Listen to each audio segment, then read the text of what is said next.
একদিকে শয়তান অন্যায় কাজের জন্য মুসলমানকে ডাকতেছে, আর একদিকে আল্লাহ তাআলা ভালো কাজের জন্য, জান্নাতের কাজের জন্য ডাকতেছে। তো কারা জান্নাতের ডাকে, আল্লাহ তাআলার ডাকে সাড়া দিয়ে জান্নাতি কাজে অংশগ্রহণ করবে, আর কারা শয়তানের ডাকে সাড়া দিয়ে গুনাহের কাজে, শয়তানি কাজে অংশগ্রহণ করবে, এটা আজকে ভাগ হয়ে যাবে নাকি? ফারিকুম ফিল জান্নাতি ওয়া ফারিকুম ফিস সাঈর, এটা আলাদা হয়ে যাবে, ভাগ হয়ে যাবে। এইটা শহর অঞ্চলে একটু শহর লেভেলের যারা আছে তারা এটা উপলব্ধি করতে পারবে, আমরা গ্রামে হয়তো উপলব্ধি করতে পারবো না। আমরা জানি যে এই দিনটা আল্লাহ তাআলার কাছে অনেক অনেক গুরুত্ব। কেমন গুরুত্ব? হাদিসে বলা হয় এই রাত্রে, অর্থাৎ যে 14 দিবাগত রাত 15 শাবান, এই রাত্রে মুসলমানদেরকে সাধারণ ক্ষমা ঘোষণা করবেন আল্লাহ। এই রাতে, অর্থাৎ এই রাতে যেই বান্দা বান্দি আল্লাহর কাছে খালেস নিয়তে, খালেস ভাবে ইবাদত করবে, আল্লাহর কাছে যা চাইবে আল্লাহ অবশ্যই বান্দা বান্দিকে তা দিয়ে দিবে। তা কি করবেন? দিয়ে দিবেন। এই জন্য এটাকে গুরুত্বপূর্ণ একটি রাত। আমরা জানি যে এটাকে শবে বরাত বলা হয়। অনেক আলেমগণ বলে থাকেন যে এই রাত্রে মানুষের নাকি পুরো বছরের হিসাব নিকাশ আল্লাহ তাআলা ঠিক করেন।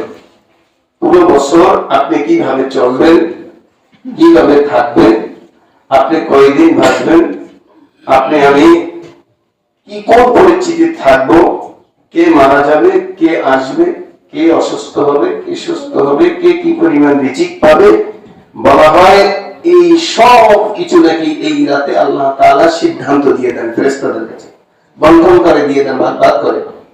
যেমন আমরা জানি যে জিবরাইল আলাইহির একটা দায়িত্ব আছে, মিকাইল আলাইহিস সালাতু ওয়াস সালামের একটা দায়িত্ব আছে, ইসরাফিল আলাইহিস সালাতু ওয়াস সালামের একটা দায়িত্ব আছে। এরকম দায়িত্ব আছে না? এক এক ফেরেশতার এক একটা দায়িত্ব আল্লাহ তাআলা দিয়ে রাখছেন। যেরকম বাংলাদেশটা পরিচালনা করার জন্য আপনার একজন মানুষ পরিচালনা করে না, একজন প্রধান থাকে, কিন্তু এই দেশ পরিচালনার জন্য বিভিন্ন জায়গায় বিভিন্ন দায়িত্বশীল থাকে না? যেমন থানায় একজন এমপি থাকে, ইউনিয়নে একজন চেয়ারম্যান থাকে, গ্রাম পর্যায়ে একজন মেম্বার থাকে, আবার সব মিলিয়ে চৌকিদার থাকে, এরকম ভাগে ভাগে দায়িত্বশীল থাকে।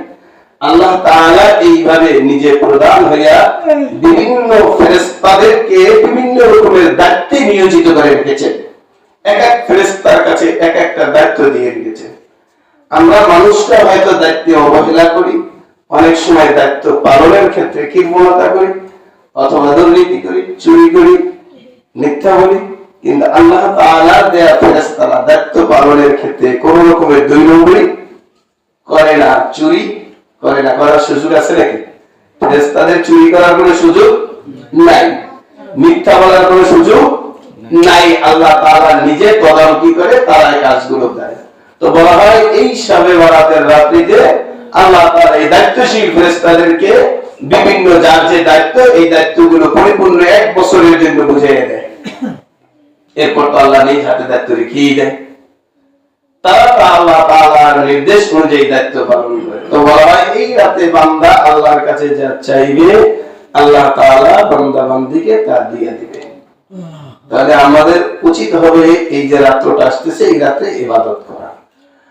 তো এই রাতে ইবাদত করার জন্য আল্লাহ তাআলা যে সাধারণ ক্ষমা মুসলমান বান্দা বান্দীদের করবেন, সবার জন্য কিন্তু এই সাধারণ ঘোষণা থাকবে না।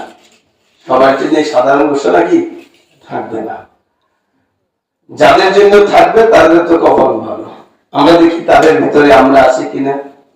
যাদেরকে সাধারণ ঘোষণা আল্লাহ করেছেন তাদের ভিতরে আমরা আছি কিনা। যদি আমরা থাকি তো আমাদের ভাগ্য ভালো, যদি আমরা না থাকি তো আমাদের ভাগ্য খারাপ। তো খারাপ ভাগ্যটাকে কি করতে হবে? ভালো কিভাবে করা যায় সেই প্রস্তুতি নিতে হবে, সেই অবস্থান তৈরি করতে হবে। আল্লাহ তাআলা রাসূল বলেছেন এই রাতে আল্লাহ তাআলা যাদেরকে ক্ষমা করবেন না তাদের ভিতরে এক শ্রেণীর মানুষ হলো যারা আল্লাহ তাআলার সাথে শিরিক করে, কাউকে শরীক করে অথবা কুফরি করে। কথা কি বুঝছেন? যাদের ক্ষমা করবে না তাদের এক শ্রেণীর মানুষ হচ্ছে যারা আল্লাহর সাথে কাউকে শিরিক করে, শরীক করে। কাউকে কি করে শরীক করে অথবা কুফরি করে, এমন কাজ করেছে যে কাজ করার দ্বারা, এমন কথা বলেছে যে কথা বলার দ্বারা ঈমান চলে গেছে, সে কাফেরদের অন্তর্ভুক্ত হয়ে গেছে। যেমন বাংলাদেশে অনেক মানুষ এখনো আছে যারা ডাইরেক্ট কোরআনের বিরুদ্ধে কথা বলে। কোরআনের বিরুদ্ধে কি বলে? ডাইরেক্ট। সেদিনকে দেখছি, এই কিছুদিন আগে এক লোক বক্তব্য, আল্লাহ মাফ করুক, নবীকে ডাইরেক্ট গালি দিছে। কিছুদিন আগে মোবাইলে দেখেছি এক লোক এক অনুষ্ঠানে এক বক্তব্যে এক ভালো নেতা সে নবীকে গালি দিছে কটাক্ষ ভাষায়, খারাপ ভাষায়, নিজেকে নিজে মুসলিম দাবি করছে। এই লোক নবীকে গালি দিয়ে, যে লোক নবীকে গালি দিল সে কি মুসলমান থাকতে পারে? না, সে কখনো মুসলমান হবে না, সে কাফের।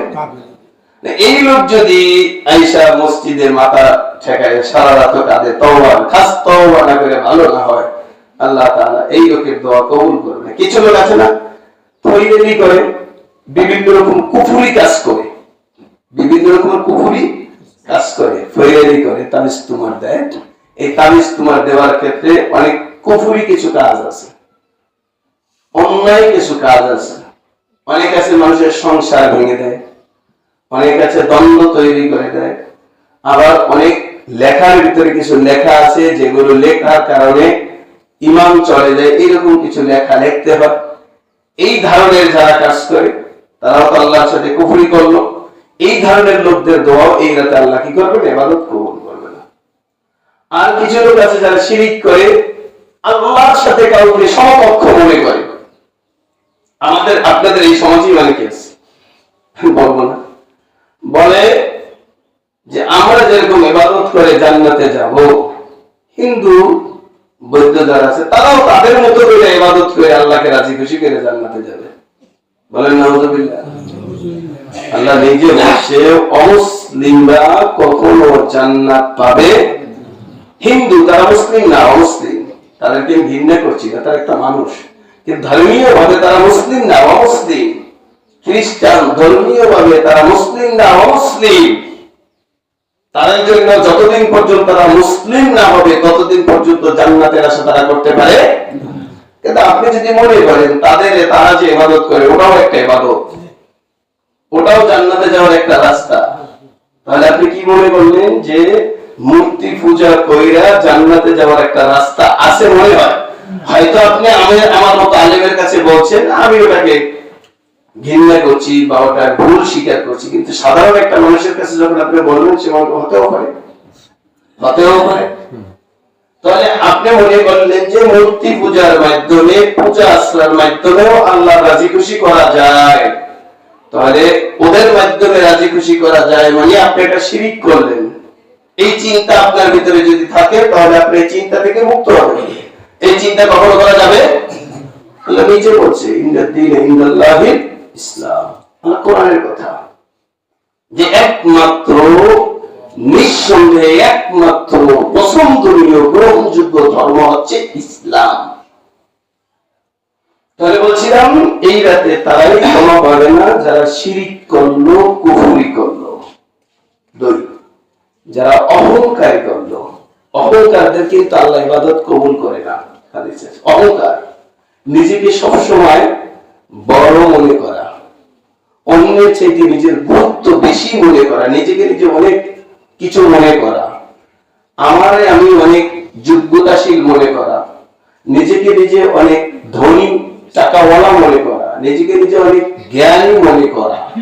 এই যে নিজের ভিতরে আমিত্ব একটা ভাব, আমি কিছু, আমি অনেক, আমি সব, এই ধরনের ভাব তৈরি সবসময় যাদের ভিতরে থাকে, রাস্তায় যখন হাঁটে অহংকারী ভাব নিয়ে হাঁটে যে আমি অনেক কিছু, এই অহংকারী ভাব নিয়ে যারা হাঁটে, অন্যকে যারা হিংসা করে, কি করে? অন্যকে তুচ্ছ মনে করে, হিংসা করে।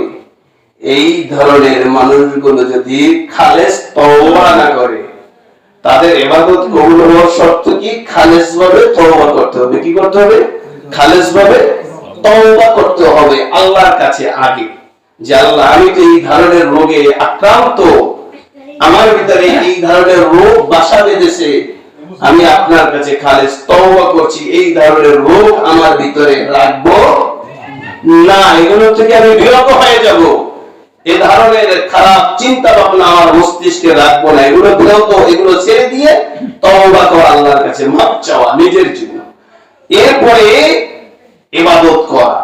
এই ইবাদত গুলো আল্লাহর দরবার পর্যন্ত পৌঁছবে। আর যদি ক্ষমা টমা চাই, শুধু আসলাম আজকে সবে বরাত, সারা রাত 12টা 1টা 2টা 3টা পর্যন্ত ইবাদত করলাম, আর বাকি নামাজগুলোর কোনো খবর নাই। দেখবেন আজকে রাতে আপনার এই রাত্রটা তো নফল ইবাদত, রাতে কি নফল ইবাদত না, সবে বরাত বলেন, সবে কদর বলেন, যত গুরুত্বপূর্ণ ইবাদত গুলো আমরা করি, যদি এগুলোর গুরুত্ব বলে, কিন্তু এগুলো সব নফল ইবাদত। এগুলো কি সব নফল ইবাদত?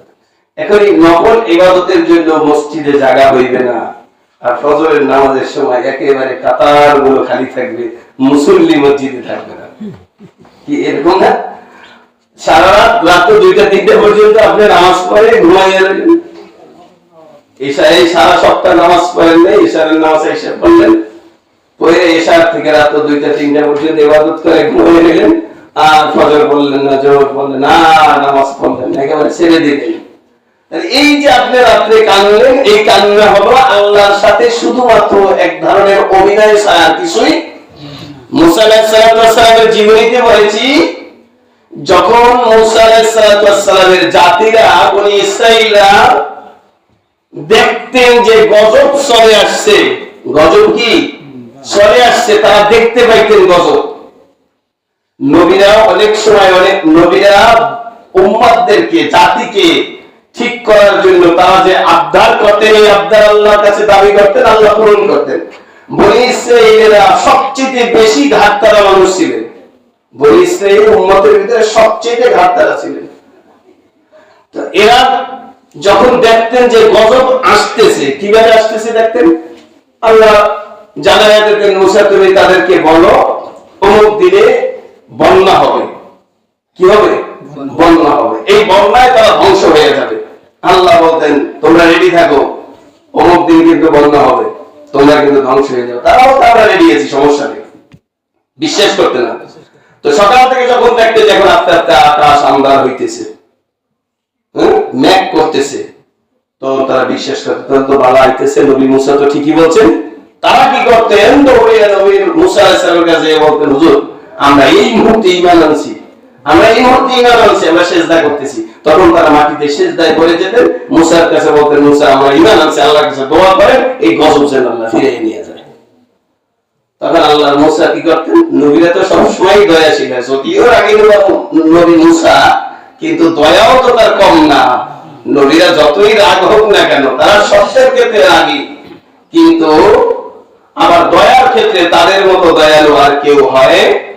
এই যে বলা হয় ওমর রাদিয়াল্লাহু তাআলা অনেক রাগী ছিলেন, কিন্তু তার মতো দয়ালু কেউ ছিল না, অনেক দয়ালু ছিল। এই যে আবু বকর রাদিয়াল্লাহু তাআলা অনেক ভদ্র এবং নরম মানুষ, কিন্তু তার অনেক রাগ ছিলেন। যাই হোক, এদিকে যাচ্ছে না। তার মুসা আলাইহিস সালাম আল্লাহর কাছে যখন দোয়া করতেন, তো আবার এই গজব চলে যেতেন। তারা 2-1 দিন ঠিক থাকতেন, আবার আগের মতো হয়ে যেতেন, আবার আল্লাহ গজব পাঠিয়ে দিতেন, আবার তওবা করতেন। আমাদের অবস্থা হইবে, এই শুক্রবার আসলে একটু আমাদের ভিতরে ইবাদতের স্পৃহা জাগে, একটু আবেগ জাগে, মসজিদে আসি, জুমা শেষ তো সারা সপ্তাহ আবার শেষ। শবে বরাত আসছে, আমাদের ভিতরে একটু ইবাদতের জজবা তৈরি হয়, শবে বরাতের রাতে আসবো, আবার শেষ, আবার শবে রমজান আসবে, একটু ইবাদত করবো, রমজান শেষ, আবার শেষ। ওই জাতির মতোই আমরা কেমন জানি হয়ে যাচ্ছি। কথা কি বুঝতে পারছি? তো বলছিলাম যে এই রাতে ইবাদত করে যারা ইবাদত করবে, যাদেরকে আল্লাহ কবুল করবেন না, 1 নম্বরে বলছিলাম যারা শিরক করবে, কুফরি করবে, 2 নম্বরে বলছিলাম যারা হিংসা করবে, অহংকার করবে, 3 নম্বরে যাদের দোয়া আল্লাহ, ইবাদত আল্লাহ কবুল করবে না, তারা হলো যারা মাতা পিতাকে কষ্ট দিয়েছে। কি করছে বলেন? যারা মাতা পিতাকে কষ্ট দিয়েছে, কষ্ট দিতেছে বা দেয়, দিয়েছে, এই শ্রেণীর মানুষ যদি তাদের মাতা পিতা যতক্ষণ পর্যন্ত মাফ না করবে, ক্ষমা না করে দিবে, ততক্ষণ পর্যন্ত তার ইবাদত আল্লাহর আরশে আজিমে পৌঁছবে না। কথা কি বুঝতেছেন? যাদের মাতা পিতাকে কষ্ট দিয়েছেন, কথার কারণে হোক, বিভিন্ন কারণে হোক মা বাবাকে কষ্ট দিয়েছেন, আঘাত দিয়েছেন, তাদের কি করতে হবে? মা বাবার কাছে জীবিত থাকলে সামনে গিয়ে প্রয়োজনে পা ধরে ক্ষমা চাইতে হবে। প্রয়োজনে পা ধরে কি করতে হবে? ক্ষমা চাইতে হবে, উল্লেখ করতে হবে, মা আপনাকে আমি এই ধরনের কষ্ট দিয়েছি, আপনি আমাকে মাফ করে দেন। মা যতক্ষণ পর্যন্ত মাফ না করবে ততক্ষণ পর্যন্ত আপনি যত ইবাদত করবেন এই ইবাদত আল্লাহর আরশে আজিমে পৌঁছবে। আপনারা ভালো করে জানেন, ওয়াজ বহু শুনছেন যে মায়ের ঘটনা বলবো না, জুমার দিন ঘটনা বললে তো অনেক সময় লাগবে। তো এই জন্য তৃতীয় নম্বরে যাদের দোয়া কবুল হবে না তারা হলো যারা মা বাবাকে কষ্ট দিয়েছে, যাদের মা বাবা মারা গেছে, কষ্ট পাইয়েই মারা গেছে। এখন কি করবেন?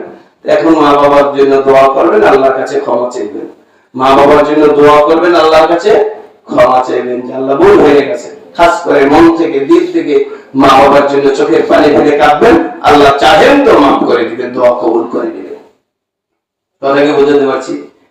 এই দিনের সময় যেহেতু কম, আর অনেকগুলো কথা আছে, সব অল্প একটা কথা বলে ইনশাআল্লাহ শেষ করব। আরেক কিছু আমল আছে, এই দিনতে আমরা বেশি বেশি দান সদকা করবো, যে ভালো কাজগুলো করবো। আরো অনেকগুলো আছে, যদি সুযোগ হয় রাত্রে বলবো। আরো অনেক, এই দিনগুলোতে আমরা বেশি বেশি ইবাদত করবো, এই রাত্রে আমরা বেশি বেশি ইবাদত করবো, বেশি বেশি দান সদকা করবো। দান সদকা আমাদের সওয়াব আছে, গুরুত্বপূর্ণ রাত।